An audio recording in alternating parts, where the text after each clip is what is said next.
Assalamu alaikum wa rahmatullahi ta'ala barakatu masu kallon mu barkamu da kasancewa da ku a daidai wannan lokaci inda muke kawo muku shiri na musamman game da kasuwar kayan marmari ta Najeriya kenan a unguwar 'yan lemo kuma kasuwar 'yan lemo. A daidai wannan lokaci muna kawo wannan shiri ne domin azumi ya kusanto kusan ƙasa da mako guda kenan al'ummar musulmin duniya suke dakon fara azumi. Mun shigo wannan kasuwa ne domin mu tattauna da masu ruwa da tsaki a cikin wannan sha'ani na kasuwa, kama daga abin da ya shafi lemo, mangwaro, abarba da kuma dukkan wani abu da ake buɗe baki da shi idan an sha ruwa. Kasancewar a daidai irin wannan lokaci na azumin watan Ramadan, mutane sukan yi amfani da waɗannan kaya sosai, yasa muka shigo muga dacewa tattaunawa muga yadda suke da sauki da kuma abubuwan da ke kawo tsadarsu da kuma ma arhasu a daidai wannan lokaci.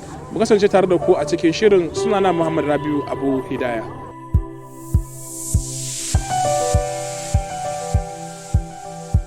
Assalamu alaikum, sunana Murtala Yunusa, jami'in hudda da jama'a na kasuwar kayan marmari da ke Na'iba 'yan lemo. To alhamdulillah wannan kasuwa ce daɗaɗɗiyar kasuwa, don wajen shekara 40 za mu iya cewa ana nan gurin ana cin kasuwa ta yanayin waɗannan kayayyaki wa'anda ma kuma waɗanda suke ƙara fitowa na zamani. Ita wannan kasuwa aƙalla shekara 40 da wani abu ko kuma mu ce 40. Amma PRO kai da kasancewa kai ne jami'in yada labarai na wannan kasuwa, wala Allah ka san abubuwa da yawa kamar yadda ka fara bamu tarihin wannan kasuwa kusan shekaru 40 da kafuwarta ana gabatar da wannan sana'a ta kayan marmari ko kuma kayan gwari a takaici. Gashi azumi yana karatuwa ko dab ake da shiga azumi a duka duniya ma, ko in ce ƙasa da mako ɗaya. Ya wannan kasuwar taku kaya suke a wannan lokaci? To alhamdulillah, ka san shi yanayi na in aka ce azumi ya karato ko kuma mu ce ya gabato, za ka ga masu amfani da irin wannan kayan namu za ka ga sun fi yawa. Kusan a kaso 100 za ka ga kaso 90 sun fi raja a kansa lokacin azumi. Amma duk mai sayan wannan kayan namu a kwanakin baya zai ga kayan namu ma a kwanakin baya ya fi yanzu tsada, tunda kai ga naune ba jiyo ba, kana ganin da yanayin kayan ma gashi nan yayi yawa a kasuwar, ga tsadar kuɗin mota, amma kuma a haka kayan namu gashi nan ma ba ma ya sayuwa, so muke muga an zo an siya din ma gashi na kar. Me kake ganin wannan shekarar, kusan in ka kwatanta ta da wancan shekarar, ya za ka bayyana mana yanayin kasuwar? Alhamdulillah gaskiya bana tafi bara, saboda bara gaskiya bara yanzu babu wannan kaya. Za ka ga gashi nan bara haka kayan an kawo ma sai dai ibushi babu shi, amma yanzu haka hinan ma ya mai yawa. Me sayan ma muke nema a zo a saya, gashi nan liman yanzu baya bin naira 6,500 sai kasa gaba ɗaya buhu. Wallahi. To kana ganin kenan mutane za su yi maraba da wannan shekara fiye da kowace shekara kan sauƙin kayan marmari? To alhamdulillah, ka san mu kayan mu gaskiya akwai wani abu kwada, in aka ce yau babu shi, a yau din nan zai iya daga maka ibada farashi na ban mamaki, wanda yake in mutum iji gani zai uwa dama an tara duk wannan lokacin ne, dan lokacin nan izo ne ai wannan abun. Amma za ka kayan a yanzu magana da nake da kai yanzu kayan na gaya maka buhun na ga nan na 6,000 ma mai kyau ne za ka same shi ga ina. Amma yaro watakila za ka ga idan azumi ya karato mutane suna yawan korafi cewa waɗannan kaya za ka ga sun tashi babu sauki. Me kake ganin ya jawo haka? Ai ne maka bayani a baya tun da na kabe can, kaga wani baya amfani da shi sai azumin nan ya zo. Sannan kuma amma duk wanda yake amfani da shi ya san yanayin kayan nan, ya san yanayin yake, tunda mu da damuna ma buhun lemara ina kawo naira 20,000 da wani abu, 18,000, 15,000. Amma da haka shirin ina ma misali. Amma idan azumi zo na gaya maka a kaso 100, kaso 90 da suke amfani da kayan marmarin nan, tunda kowa in ya sha ruwa ina sa abu mai dan ruwa kaga ya je ya samu ya sha ya amfani da shi, yana da bi masa jiki. Wani yanzu da kira kake da shi da al'umma cewa su fito su sai kayan nan tun da gashi nan an kawo, kada su zama cewa sun yi korafi cewa babu? Alhamdulillah, zan fara kira su ma da su kansu masu zuwa su saya, su je su kasa a cikin unguwanni su sayar, su a kansu zan fara kira. Magana ta Allah, wani lokacin akwai laifinsu, wani lokacin kuma su ma mutanen mu akwai laifin, su ma mutane masu saya din su sha din su ma akwai laifin su, saboda mutum da zai saya zai sai sauki amma shi zai je kuma ya tsananta, ai azumi ne babu kaya ga abin da yake faruwa, ita dai faɗa haka har su kuma mutane masu saya su ji, za ka ga su kuma su ta faɗa a rediyo ne a ne, kaga tunda abu ne wanda yake baka zo ka ji ba, to amma kuma tunda kai abin da aka gaya maka shi zaka yanke hukunci, zaka amfani da shi haka je haɗin jarida ma zai tambaye ka je kai bayani akan abin da baka sani ba. Assalamu alaikum warahmatullahi ta'ala wa barakatuh. Sunana Muhammadu Kali Zanyi da dan goro. Kamar da me kake Malam Muhammad Zangina, kana cikin wannan kasuwa, wace rawa kake taka a nan kasuwa? Alhamdulillah, kawa ake kawo mana, aka kawo kaya mu kuma insha Allah za mu sai da shi kamar yadda ya kamata. Gashi yanzu al'ummar musulmi na lale marhabin da zuwan watan Ramadan ƙasa da mako ɗaya suna shirye-shiryen farawa. Kusan wa'annan kayayyakin naku na kayan marmari suna ɗaya daga cikin abubuwan da musulmi suke fara amfani da su a lokacin da aka ce an samu buɗe baki. Ya za ka bayyana mana yadda kayan suke a daidai wannan lokaci? A gaskiya alhamdulillah, in ne wa jama'a albishir mun samu canji fiye da bare da muka samu kanmu a baya. Bare yanzu wannan kayan da ake kawo shi ba shi da kyan yanzu, kuma ya fi haka tsada, kuma bai kai haka kyau ba. Kuma yanzu gashi muna samun sa da sauki daidai gwargwado, kuma ga kayan mai kyau ne, ba wanda zaka ba ya korafi da shi. Masha Allah, man Zangina, wasu suna yawan complain ko kuma korafi cewa idan azumi ya zo za ka ga cewa ko da kayan sun dan yi sauki tsakiya sai ga sun yi tsada. Me ke kawo haka? Shi gaskiya ne, ba wai lokacin bukatar abu, lokacin da abin da bukata yayi yawa, tunda ba kaya ne wanda za a ɗiba a sa a sito ba. Duk lokacin da bukatar su tafi yawa zai fi samun ɗagawa farashi.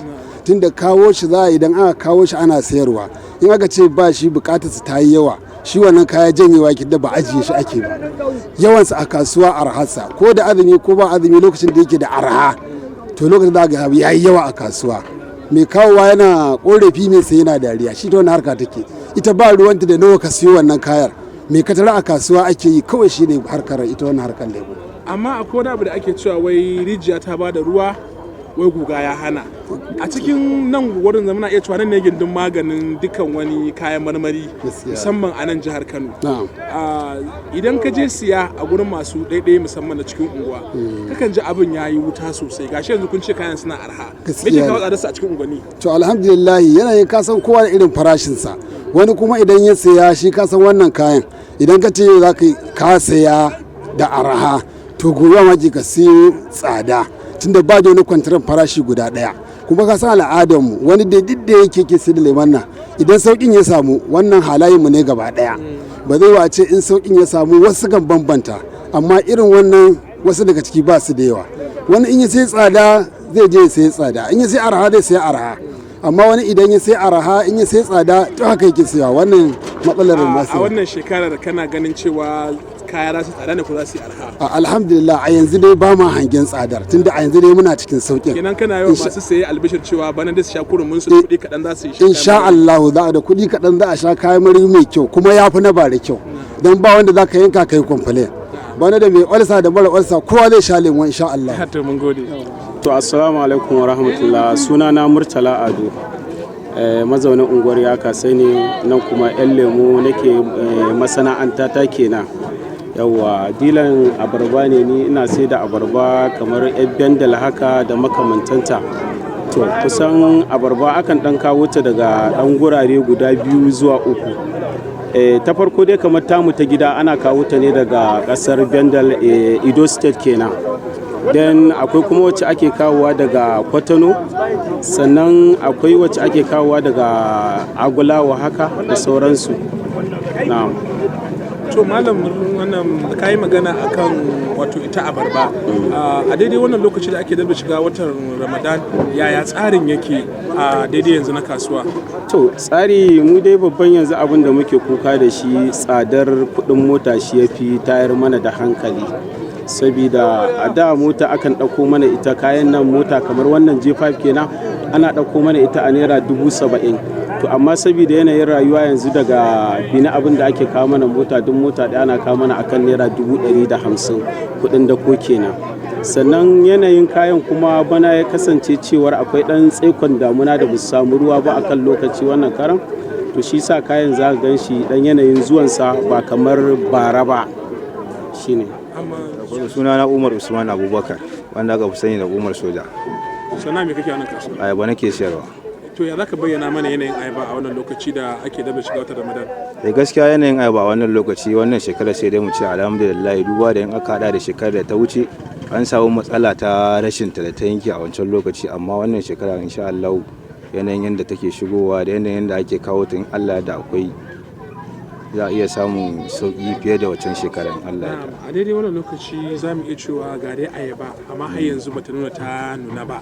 Kana ganin yadda kake cewa an za ta yi sauki kuwa tunda watakila ba har yanzu ba magana nan ya sosai ba, ya za a samar da ita wa mutane cewa a ce ta yi sauki? to yanayin nuna ayaba dama ka san za a kawo ta daga can a danya ake kawo ta kuma daga can ainihin garuruwan da ake shigo da kamar su Bendel haka Cross River da kuma yankin Ondo su kenan babu ita arewaci ma a babu ita arewacin Najeriya gaskiya garuruwan da ake kawo da gaskiya da nisa ake kawo ta kuma yanayin na tafiyar mota ga aka ce nunan ne za a zubo ta kafin a zo nan yanayin zafin hanya da wani yanayin shiga lokaci za ka ta dole anan za a nika ta kuma aka kawo ta nan gaskiya tana dan daukar lokaci kamar kwana 4 zuwa 5 kafin ta nuna kuma duk da haka na ganin za ta samu sauki. Akwai sauki ma sosai in kala da wancan shekara. Wani kalubale kuke fuskanta irin wannan lokaci da azumi ke zuwa kuma ga mutane suna buƙatar kayan sosai?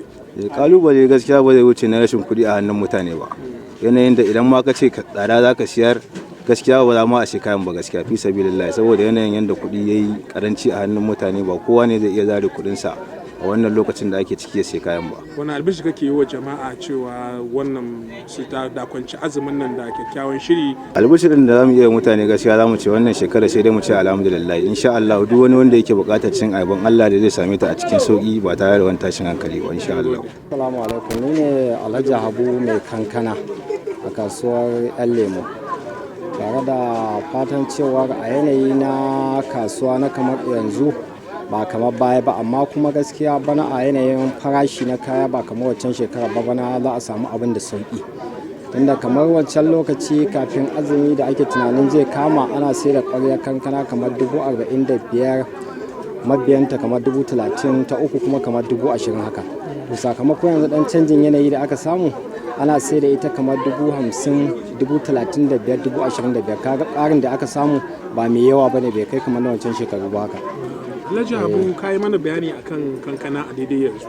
Kusan al'ummar musulmin duniya suna maraba da zuwan watan Ramadan ƙasa da mako guda. Watakila idan ka kalli wancan shekarar da kuma wannan shekarar, yaya za ka bayyana mana yanayin abin da za a iya cewa bana gaskiya za a samu tsadarta ko kuma sauƙinta? Bana gaskiya ba kamar wancan shekarar, bana za a iya samun sauƙinta, saboda sakamakon bara gaskiya babu ita sosai. Bana kuma Allah ya saukar da albarka, Allah ya kawo ta samu sosai. To kaga shine dama shi kuma kayan namu na kasuwa gaba ɗaya bambancin shi guda ɗaya, rashin sa shine tsadarsa, idan kuma da shi dole sai yayi afuwa, shine bambancin da ana samun wasu. Alhaji Habu, zaka ga akwai abin da ake cewa wai rijiya ta bada ruwa ko ba a mugun sarki. Idan ka shiga cikin unguwanni zaka ga gashi tana sauki a nan inda kusan za a iya cewa nan da cibiyar abin, amma a cikin unguwanni sai ka ga abin ko dai me za a kira shi dai, me yake kawo haka? Gaskiya kawai sai dai yanayi na rayuwa ko ba haka ba, da kowa da yake da yanayin burinsa, amma gaskiya a wannan shekarar gaskiya ba kamar kowace shekara ba za a sami irin wannan hauhawar farashin ba gaskiya. Yawa, saboda gaskiya bana Allah ya albarkata an same ta. To kana da albishir da cewa bana ne da sauki? Bana da sauki gaskiya, za a samu abubuwa sosai mako. Kuna magana da Ado Shehu Bayero daga kasuwar Yan Lemo 'yan Mangoro. Malam Ado Shehu, a daidai wannan lokaci da kuke kusan sana'ar mangoro, yaya mangoro yake a kasuwar Yan Lemo a wannan lokaci da ake maraba da watan Ramadan? To alhamdulillah, gaskiya wannan shekara ba abin da za mu ce sai dai mu ce muna gode wa Allah subhanahu wata'ala, ba don komai sai dan duk inda ka kalla za ka ga mutane ne ana hada-hada mun san mangoro oba fiye da kowace shekara. Sabanin shekarun baya za ka zo ka tarar da mangoro kaɗan ne, amma yanzu duk inda ka duba cikin kasuwar mu har layukan da suke bayan kasuwa ma za ka ga mangoro ne. To wannan gaskiya ne muna gode ubangiji da ya wadata mu da wannan kaya oba, wadda mu ma muna alfahari da cewa watan da yake gabato mu dinnan cewa in dai matsala ce ta kayan marmari, musamman bangaren mu wajen yan mangoro, ba ma tunanin za a samu wani matsala ko kuma a'a wani hawa price da za a ce wanda ya kai azumi ya zo wajen buɗe baki zai sami matsala wajen sayan kayan marmari. Ado, gashi mangoro kam za mu iya cewa bana kam sai san barka, mu kama mun gani da idanunmu gashi nan da yawa.